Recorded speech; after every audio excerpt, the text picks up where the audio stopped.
হতাশাগ্ৰস্ততাৰ সাধাৰণ লক্ষণসমূহ অৰ্থাৎ জেনাৰেল চিম্পটমছ অফ ফ্ৰাষ্ট্ৰেশ্যন। হতাশাগ্ৰস্ততা এনে এক বেমাৰ বা মানসিক ব্যাধি যাক সাধাৰণ দৃষ্টিতে তাৎক্ষণিকভাৱে ধৰা নপৰে বা সাধাৰণ মানুহৰ দৃষ্টিত এজন ব্যক্তি হতাশাগ্ৰস্ত যে হৈছে সেইটো আমি তাৎক্ষণিকভাৱে ধৰিব নোৱাৰোঁ আৰু যেতিয়া আমি এই লক্ষণ স্পষ্টকৈ ওলাই পৰে বা বাহ্যিক দৃষ্টিত ধৰা পৰে তেতিয়া বহু ক্ষেত্ৰতে বহুত দেৰি হৈ যায়, যাৰ ফলত হতাশাগ্ৰস্ততাৰ অন্তিম পৰিণতি স্বৰূপে জীৱনত কিছুমান মাৰাত্মক ঘটনা ঘটা দেখিবলৈ পোৱা যায়, অৰ্থাৎ ব্যক্তিজনে নিজৰ জীৱন ত্যাগ কৰা পৰ্যায়লৈকে পায়, অন্তিম পৰ্যায়। অৱশ্যে তেনেকুৱা ঘটনা ষ্টেটিষ্টিকেলি খুব ৰিয়াৰ, অৰ্থাৎ এতিয়াও 0.1 বা 2%, 0.01 বা 2%হে সেই চূড়ান্ত পৰ্যায় পায়গৈ। তথাপিতো আমি জানি থোৱা উচিত যে হতাশাগ্ৰস্ত ব্যক্তিনো কি কাৰণে হ'ব পাৰে বা তাৰ সাধাৰণ লক্ষণসমূহ যাতে আমি আগতীয়াকৈ সতৰ্ক হ'ব পাৰোঁ, আমাৰ সন্তান সন্ততি ল'ৰা ছোৱালী আমাৰ আপোন বা আমাৰ ছাত্ৰ ছাত্ৰী বিভিন্নজনৰ ক্ষেত্ৰত যাতে আমি এই লক্ষণসমূহ জানিলে বা গম পালে আগতীয়াকৈ আমি সতৰ্ক হ'ব পাৰোঁ। আমি আগৰ ভিডিঅ'তে আলোচনা কৰিছিলোঁ হতাশাগ্ৰস্ততাৰ মূল কাৰণ হ'ল ইচ্ছা বা আকাংক্ষা পূৰণত দেখা দিয়া বাধা। হতাশাগ্ৰস্ততা মনৰ আভ্যন্তৰীণ আৰু পৰিৱেশীয় এই দুই ধৰণৰ হ'ব পাৰে। ই ব্যক্তিৰ মনত আৱেগিক উত্তেজনা বৃদ্ধি কৰে আৰু মানসিক অস্থিৰতাৰ সৃষ্টি কৰে। লক্ষ্যৰ প্ৰাধান্য আৰু বাধাৰ তীব্ৰতা অনুসৰি হতাশাগ্ৰস্ততাৰ পৰিমাণ কম বা বেছি হ'ব পাৰে, অৰ্থাৎ কি লক্ষ্যত কিমান সুগভীৰ লক্ষ্যত বাধাৰ সন্মুখীন হৈছে বা কিমান পৰিমাণে হৈছে, কিমান দিনৰ পৰা হৈছে তাৰ ওপৰত নিৰ্ভৰ কৰে তাৰ পৰিমাণৰ তাৰতম্যতাটো। এই মানসিক বেমাৰৰ কম হৈ থাকোঁতে বা তীব্ৰ হোৱাৰ আগতে উপযুক্ত চিকিৎসা বা পৰামৰ্শদানৰ ব্যৱস্থা কৰিলে ব্যক্তি বা ভুক্তভোগীজন অতি সহজে স্বাভাৱিক অৱস্থালৈ ঘূৰি আহিব পাৰে। কিন্তু যদি এই ব্যাধি দীঘলীয়া হয় আৰু তীব্ৰ ৰূপ ধাৰণ কৰে তেন্তে ব্যক্তিৰ স্বাভাৱিক আচৰণত গভীৰ প্ৰভাৱ পেলায় আৰু দুখজনক পৰিস্থিতিৰ উদ্ভৱ হোৱাৰ সম্ভাৱনাও নুই কৰিব নোৱাৰি। আটাইতকৈ আচৰিত কথাটো হ'ল যে দৈহিক দুৰাৰোগ্য ব্যাধিৰ দৰে হতাশাগ্ৰস্ততাৰ লক্ষণসমূহ প্ৰথম অৱস্থাত সাধাৰণ ব্যক্তিৰ দৃষ্টিত নপৰে বা সাধাৰণ দৃষ্টিত ধৰা নপৰে। তৎসত্ত্বেও ইয়াত কেইটামান লক্ষণ সম্পৰ্কে আমি দাঙি ধৰিবলৈ প্ৰয়াস কৰিছোঁ বা লক্ষণ কিছুমান উল্লেখ কৰিবলৈ চেষ্টা কৰা হৈছে, যাৰ দ্বাৰা পিতৃ মাতৃ অভিভাৱক শিক্ষক শিক্ষয়িত্ৰী এইসকলে নিজৰ সন্তান সন্ততি বা ছাত্ৰ ছাত্ৰীৰ ক্ষেত্ৰত ভৱিষ্যত সতৰ্কতামূলক দৃষ্টি ৰাখিবৰ বাবে।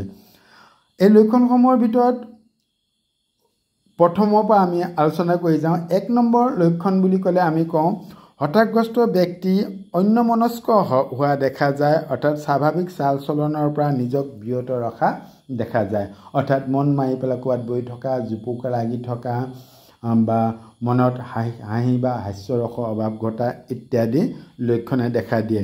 দ্বিতীয়তে হঠাৎ কোনো অভ্যাসত বা কৰ্মত বাধাৰ সৃষ্টি হোৱাৰ বাবে মানসিকভাৱে অস্থিৰ আচৰণ প্ৰদৰ্শন কৰা দেখিবলৈ পোৱা যায়। সাধাৰণতে বাধাৰ সৃষ্টি বা বাধাৰ কাৰণ যদিও দীঘলীয়া, কিন্তু তাৰ চক বা যিটো ফেইলিয়ৰ চিটুৱেশ্যনটো হঠাৎ উপস্থিত হোৱাৰ বাবে বা তেওঁ কৰি থকা কিছুমান কাম হঠাতে ষ্টপ কৰিবলগীয়া বা বন্ধ কৰিবলগীয়া হ'লে তেওঁ মানসিকভাৱে ভাঙি পৰিব পাৰে। তৃতীয়তে সৰু সৰু কথাতে সংঘাতত লিপ্ত হোৱা বা আৱেগিক ভাৰসাম্য হেৰুৱাই পেলোৱা, সেইটো এটা অন্যতম হতাশাগ্ৰস্ত ব্যক্তিৰ অন্যতম লক্ষণ।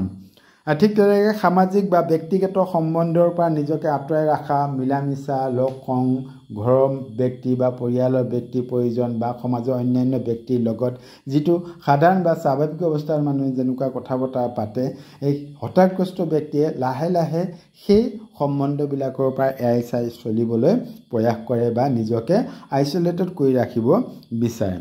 5 নম্বৰ ধৈৰ্য শক্তি দ্ৰুতভাৱে হ্ৰাস পোৱা, অৰ্থাৎ হতাশাগ্ৰস্ত ব্যক্তিসকল কোনো এটা কামত, কোনো এটা লক্ষ্যত বা কোনো এটা দৈনন্দিন কৰি থকা কামত ধৈৰ্য সহকাৰে থাকিব নোৱাৰে, বৰ্তি থাকিব নোৱাৰে, তেওঁ অস্থিৰ হৈ পৰে, কি কৰোঁ কি নকৰোঁ, হঠাতে তেওঁ কাম এৰি পেলাই উঠি ইফাল সিফাল কৰা দেখিবলৈ পোৱা যায়। 6 নম্বৰত আমি ক'ব পাৰোঁ যোগাযোগ ব্যৱস্থাত দুৰ্বল হোৱা, অৰ্থাৎ কমিউনিকেশ্যন স্কিলৰ ক্ষেত্ৰত হাৰ্ম পৰে, অৰ্থাৎ তেওঁ কাক কি ক'ব, কাৰ লগত কি কথা পাতিব, কি প্ৰসংগ উলিয়াব, তেওঁ ভাষাৰ যেন অভাৱ হৈছে তেনেকুৱা যেন অনুভৱ কৰিব পাৰি। কথা বতৰা পাতিলে তেওঁ যিমান কথা ক'ব পৰা অৱস্থাত থকা স্বত্বেও তেওঁ কিন্তু মুখৰ পৰা কথা কমকৈ ওলোৱা তেনেকুৱা এটা লক্ষণ আমি দেখিবলৈ পাওঁ। মন মাৰি নিজকে সপোন ৰাজ্যত বিভোৰ কৰি ৰখা, সেইটো এটা অন্যতম লক্ষণ হিচাপে ভাবিব পাৰোঁ। মন মাৰি জুপুকা লাগি থাকে আৰু কিবা ভাবি থাকে, হঠাতে তেওঁ কিবা এটা ভাবি আছে, মাতি দিয়াৰ লগে লগে তেওঁ উৎসৱ খাই যোৱা নিচিনা অৱস্থা কৰা, বা তেওঁ আপোনালৈ চাই আছে বা মোলৈ চাই আছে, কিন্তু তেওঁক মাতি দিলেও তেওঁ উৎসৱ খাই আছে বা তেওঁ দেখা নাই, অৰ্থাৎ তেনেকুৱা নিজৰ সপোন ৰাজ্যত বিভোৰ হৈ থকা হতাশাগ্ৰস্তৰ প্ৰাৰম্ভিক লক্ষণৰ ভিতৰত আমি ধৰি ল'ব পাৰোঁ। সময় কৰ্ম আৰু নৈমিত্তিক কাৰ্যসূচী ব্যৱস্থাপনাত ব্যৰ্থ হোৱা, অৰ্থাৎ নিত্য নৈমিত্তিক কামসমূহ কেতিয়া গা পা ধোৱা, খোৱা বোৱা কৰা বা অন্যান্য দৈনন্দিন কামসমূহত বাধাৰ সৃষ্টি হয় বা সময়মতে নিজৰ কামসমূহ সুকলমে ব্যৱস্থাপনা কৰিব নোৱাৰে বা মেনেজমেণ্টতো তেওঁ ব্যৰ্থ হোৱা দেখিবলৈ পোৱা যায়। আৰু অন্যতম লক্ষণ হ'ল হতাশাগ্ৰস্ত ব্যক্তিসকলৰ আস্থা বা বিশ্বাসহীনতা, মানুহৰ প্ৰতি, নিজৰ প্ৰতি, সমাজৰ প্ৰতি, ঘৰৰ পৰিয়ালৰ প্ৰতি আস্থা নাইকিয়া হৈ যায়। ক্ৰমে ক্ৰমে হতাশাগ্ৰস্ত ব্যক্তি এনেকুৱা হৈ যায় যে কোনো এটা বস্তু বা কোনো এজন ব্যক্তিৰ ওপৰতকৈ আস্থাত নোলোৱা হৈ যায়, বা তেওঁ ৰিচিভিং অৰ্গেনবিলাক একেবাৰে তেওঁ বন্দোবস্ত কৰি দিয়ে, যে কোনোবা কিবা ক'লেও তাক সহজে গ্ৰহণ নকৰা বা বিশ্বাসত নোলোৱা তেনেকুৱা এটা পৰ্যায় পায়। কিন্তু প্ৰথম অৱস্থাৰ পৰা তেওঁ অলপ অলপ আস্থাহীনতাত ভুগি থাকে। গতিকে বিশ্বাস বা আস্থাহীনতাত ভোগাটো বা বিশ্বাস নকৰাটো হতাশাগ্ৰস্ত ব্যক্তিৰ প্ৰাৰম্ভিক লক্ষণৰ ভিতৰত আমি ধৰি ল'ব পাৰোঁ।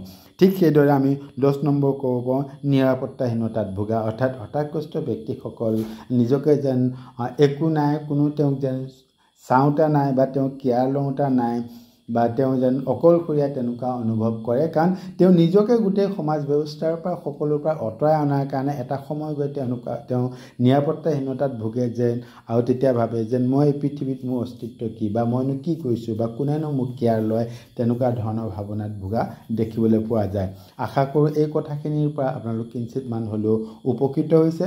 সকলোৰে কুশল মংগল কামনা কৰিছোঁ আৰু সকলোকে ধন্যবাদ জনাইছোঁ।